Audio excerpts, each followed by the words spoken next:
Assalamualaikum warahmatullahi wabarakatuh. Pesta baru saja usai. Ada yang sedih karena dirinya tidak terpilih, tapi ada yang bahagia, sumringah, bahkan jumawa karena dipercaya rakyat melangkah ke kursi kekuasaan.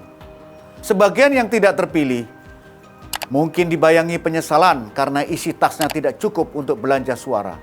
Pun yang terpilih bukan tidak mungkin sudah cemas dan was-was bagaimana cara membayar jasa bagi mereka yang telah memodali dan menyumbang pundi-pundi.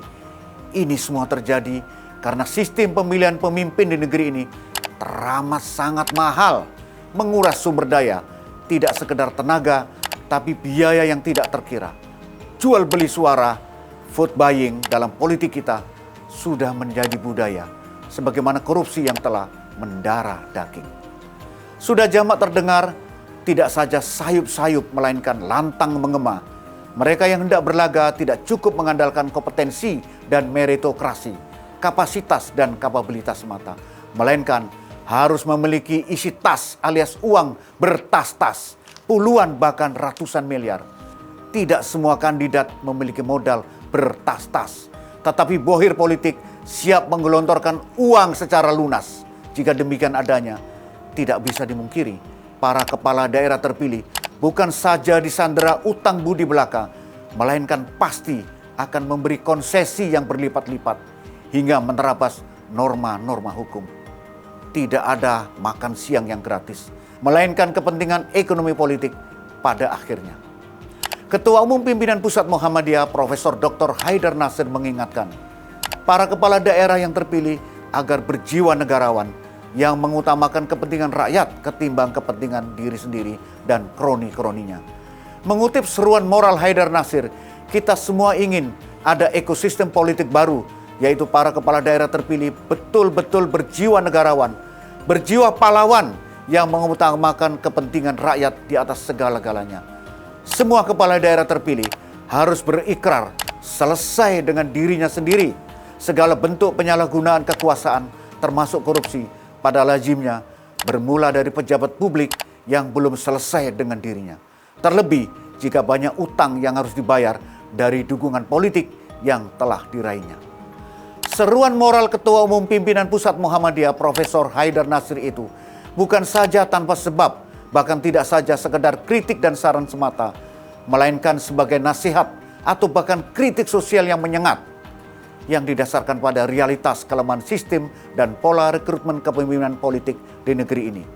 Jika tidak diingatkan terus-menerus dengan gigih, maka budaya jalan pintas, kolusi, nepotisme, serta menisbikan asas meritokrasi bakal dinormalisasi, dilazimkan, dan bahayanya kemudian menjadi budaya negatif bagi bangsa ini.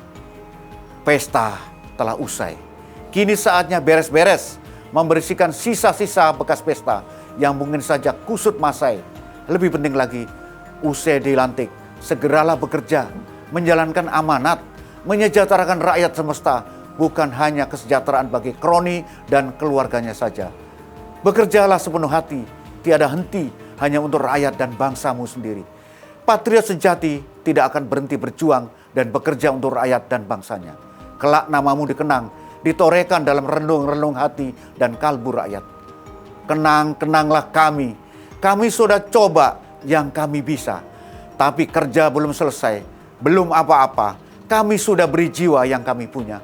Demikianlah penggalan bait sajak Khairil Anwar tentang perjuangan para patriot bangsa. Dalam perspektif agama, segala tindakan kita kelak pada akhirnya dimintai pertanggungjawaban. Jika saja lolos di dunia, pasti tidak akan lolos di akhirat kelak. Bahkan jabatan dan kedudukan adalah amanah.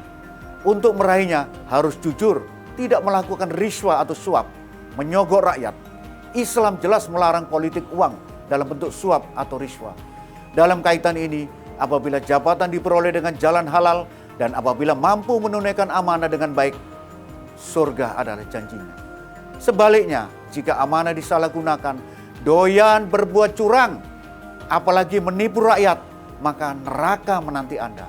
Sebagaimana sebuah hadis yang diriwayatkan oleh Muslim, bahwa barang siapa diberi beban oleh Allah untuk memimpin rakyatnya, lalu mati dalam keadaan menipu rakyat, niscaya Allah mengharamkan surga atasnya.